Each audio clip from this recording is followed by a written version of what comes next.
Morning. Okay. You're Marcus Elam, and Mr. Elam was previously in court pled true to counts 1 through 7 in a motion to revoke unadjudicated on probation for burglary of a habitation. I've received an updated pre-sentence report. Has everyone had an opportunity to review that report? I do. Are there any additions or corrections to the report? No, nothing's been changed. And it was unagreed. Mr.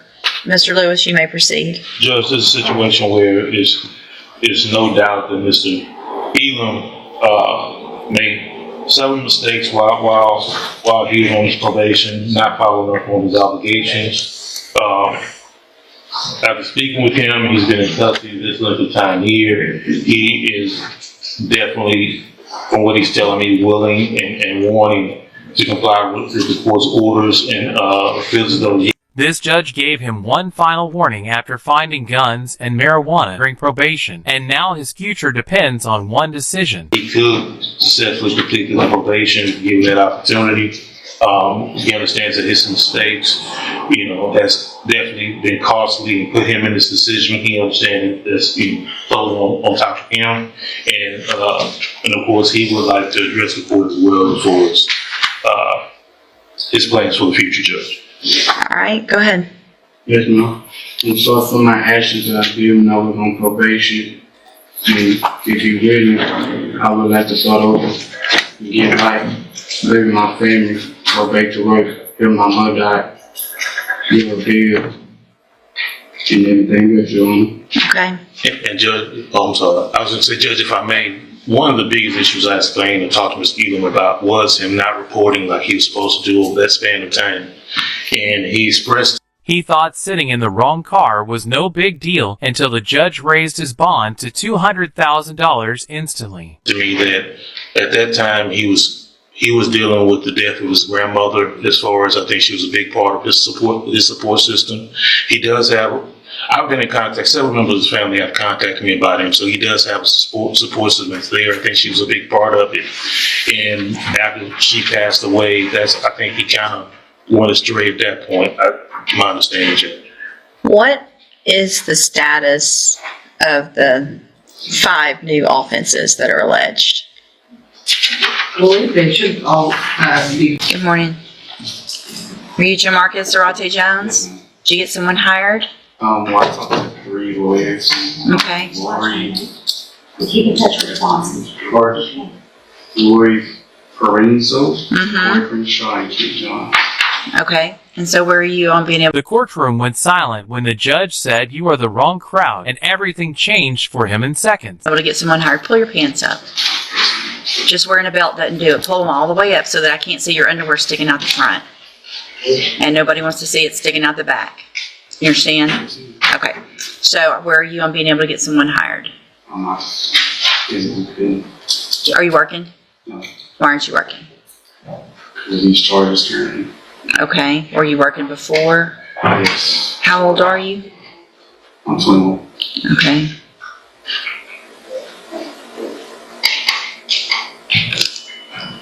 So have you been going to probation like you're supposed to? Yes, ma'am.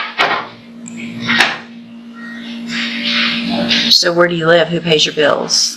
Family, with family. Okay. Hi, good morning. Good morning. I just wanted to make you aware, the charges haven't been filed yet. We sent over. The young man begged for another chance after years of mistakes, and the judge shocked everyone with her final decision. A hearing last week, just like in a minute, because he was arrested again here in Jefferson County. So he has 2 more charges that should be filed. What'd you get arrested for? Just being with the wrong crowd at the wrong time. Sounds like you are the wrong crowd.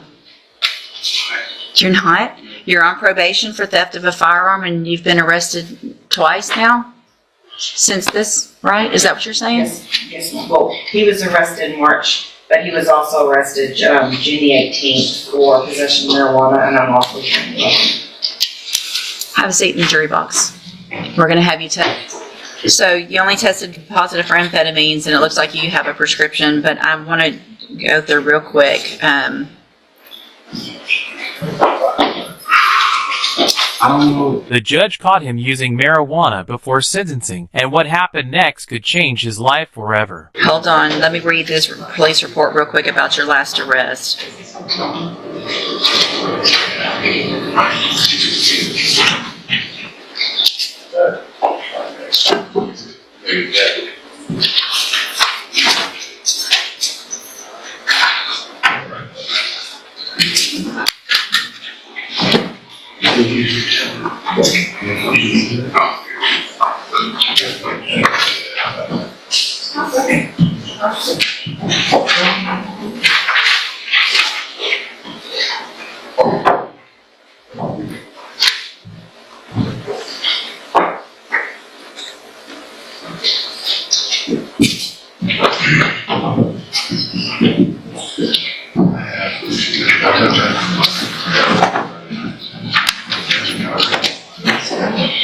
He promised the court he was sober for 3 years, but the judge still warned him about the 10-year prison sentence.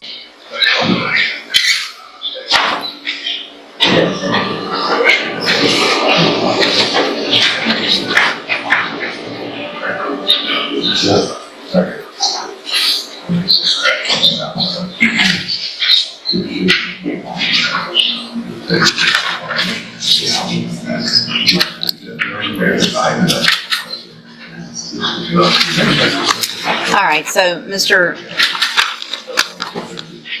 Jones, obviously, hold on a second, you're on probation for theft of a firearm. You've been arrested, just last week before last, and were able, I guess, did you make a bond in the new case? Yes, ma'am. One bad decision while on probation brought him back to court, and the judge's response left everyone speechless. Because you're on probation for the felony offensive theft of a firearm, and because you were arrested in a vehicle that looks like, allegedly, obviously you've not been charged with it, but there was marijuana in the car near the seat where you were sitting. It smelled like y'all had been smoking marijuana, and there was a gun in the glove box where you were sitting. So I'm going to find that the bond that I set in the motion to revoke your probation case is not in the best interest of our community. I'm going to find that because you've been arrested while you were on that bond, it is appropriate for me to raise that bond. At this time, I'm raising your bond to $200,000. You can go back with the bailiff. Yes. Hand it to the bailiff. The judge gave him freedom instead of prison, but one more mistake could send him away for 10 years. I'm trying. You gotta try harder than being in a car with a gun and marijuana while you're on probation. You've got a motion to revoke your probation. Understand. Go with the bailiff. We'll figure